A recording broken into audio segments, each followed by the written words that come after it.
Hello बच्चों, चलिए प्रश्न पढ़ते हैं। निम्नलिखित फलनों का एक्स के सापेक्ष अवकल गुणांक ज्ञात कीजिए। ई की घात एक्स की घात 2 प्लस 1 मुख्य अवधारणा। तो हमारा जो प्रश्न है वो अवकलन से संबंधित है। तो देखो भाई, सबसे पहले हम बात करेंगे अवकलन के सूत्रों के बारे में। डी बटा में डी एक्स, ई की घात एक्स अर्थात ई की घात एक्स का एक्स के सापेक्ष अवकलन है वो ई की घात एक्स ही होता है। और एक्स की घात एन का हमारा जो एक्स के सापेक्ष अवकलन है वो होता है एन एक्स की घात एन माइनस 1।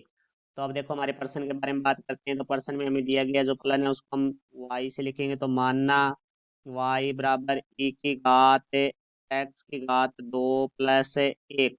तो यहाँ से देखो हम इसका एक्स के सापेक्ष अवकलन करेंगे। तो यहाँ लिखेंगे हम एक्स के सापेक्ष अवकलन करने पर। तो देखो एक्स के सापेक्ष अवकलन करेंगे तो यहाँ से हमारे पास आ जाएगा डी वाई बटा में डी एक्स बराबर है डी बटा में डी एक्स ई की घात एक्स की घात 2 प्लस 1।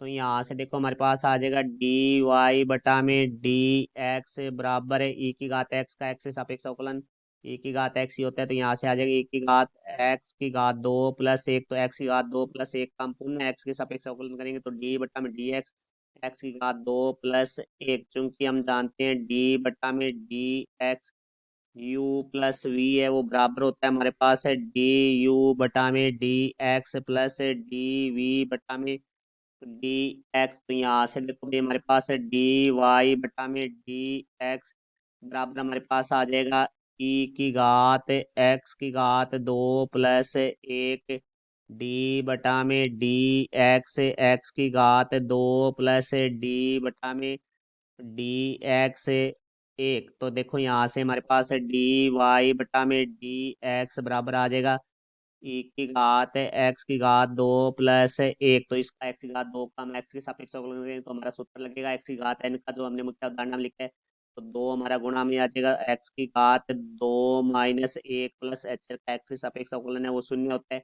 तो यहाँ से देखो भाई डी बटा में डी एक्स वाई हमने लिया था वो लिया था ई की घात एक्स की घात 2 प्लस 1 बराबर हमारे पास आ जाएगा ई की घात एक्स की घात 2 प्लस 1 गुणा में हमारे पास आ जाएगा 2 एक्स की घात 2 माइनस 1 है। तो 1 होता है तो एक्स की घात 1 है वो हमारा एक एक्स ही होता है। तो यहाँ से आ गया गुणा में 2 एक्स। तो हमारे प्रश्न का जो उत्तर होगा वो होगा ई की घात एक्स की घात 2 प्लस 1 गुणा 2 एक्स। तो ये हमारे प्रश्न का उत्तर हुआ। मैं आशा करता हूँ समझ आया होगा। धन्यवाद।